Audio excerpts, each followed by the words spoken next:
Dungeons & Dragons Online is set in the Eberron campaign setting, which is the newest campaign setting for D&D.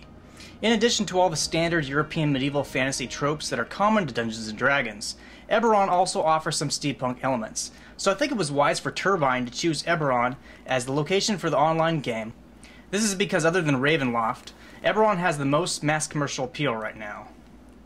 D&D Online is notable in that, unlike many other popular massively multiplayer online RPGs that are basically a heavily watered-down version of D&D's rule set, D&D Online actually uses the Dungeons & Dragons 3rd edition rules, in many cases almost straight out of the book.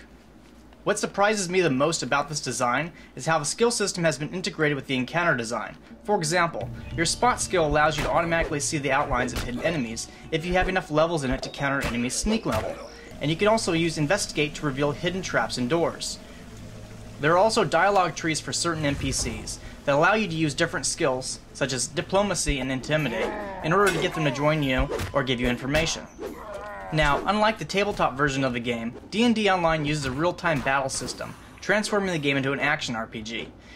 The tabletop version of D&D has always been a turn-based game, so this change is quite notable but not uncommon. For the past 2 decades, almost every video game based on D&D has altered the rules to make it work as an action RPG. What is notable is how the designers handled the once-a-day powers. Normally in 3rd edition Dungeons & Dragons, you have abilities that can only be used a certain number of times per day. In Dungeons & Dragons Online, you can recharge these abilities by resting at a shrine, and one can always be found inside of a dungeon. Another aspect that has been dropped is the Vanishian magic system. That is to say, the need to rememorize a spell after you've cast it because your character literally forgets the spell once it has been used. This system is not used in Dungeons & Dragons Online. Instead, spellcasters use a spell point system from the alternate rule set of the Dungeons & Dragons 3.5 system reference documents. I think this change is good, as the Vanishian magic system just doesn't work very well in a fast-paced action RPG, but I do find it odd that developers didn't add some kind of point system for the once-a-day use feats. Needing to run around to find a shrine to rest at in order to recharge your powers slows down gameplay, and does discourage you from using your special abilities during combat, as it can be hard to know when to save them and when to burn them. For a melee class, it makes combat mostly about holding down the attack key as you chase down enemies, and after a few hours of auto-swinging, I got very bored of the system. I think there should be more attacks you can do, especially at the earlier levels where a character's attention span needs to be kept. Another thing that stands out in the design is that enemies rarely drop loot, and when they do, the drops are quest items that can be exchanged with other NPCs for better items. I imagine this was done to allow dungeons to be ran faster and keep with the action RPG theme, but unfortunately the speed is compromised by the need to bust up crates and jars to find money and potions. I sincerely believe the level designers have an unhealthy obsession with breakable crates, and if I was going to change any aspect of D&D Online's design, I would dramatically reduce the number of these at spawn and make potions and money easier obtained in other ways, such as some kind of auto-looting of NPCs after you've killed them. Back on the subject of a 3rd edition rule set, there is another drawback to the game trying to be so faithful to the tabletop version. D&D Online has more crunch for the newbie to learn than the average massively multiplayer online RPG demands.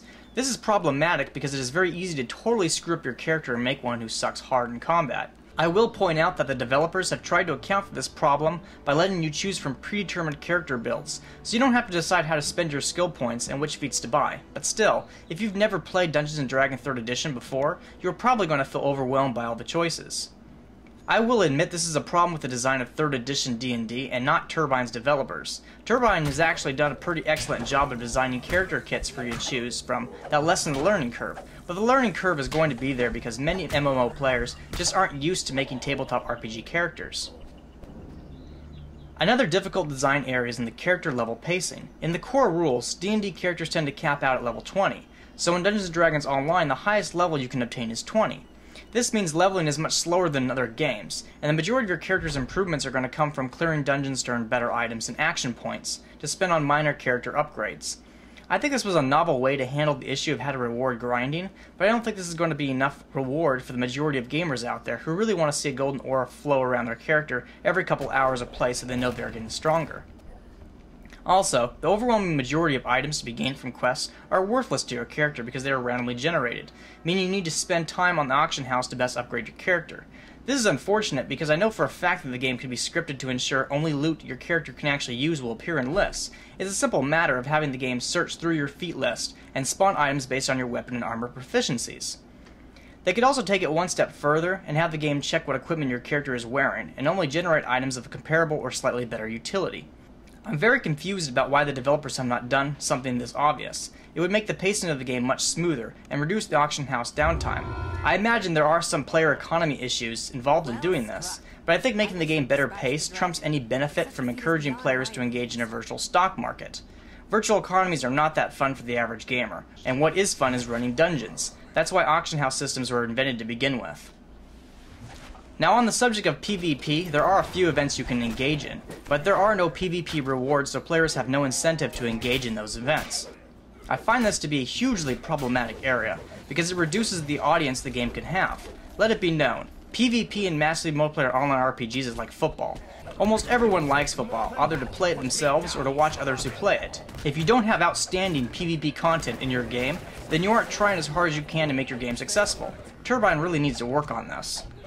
In summary, I have to admit, even though some changes have been made to allow the game to work as an action RPG, this does feel like you're playing Dungeons & Dragons 3.5, especially as you listen to the Dungeon Master narration and the heavy emphasis on puzzle solving. Overall, I did enjoy the gameplay experience. If you're looking for a World of Warcraft alternative and don't really care about PvP, you may enjoy Dungeons & Dragons Online. I rate it as a pretty good game.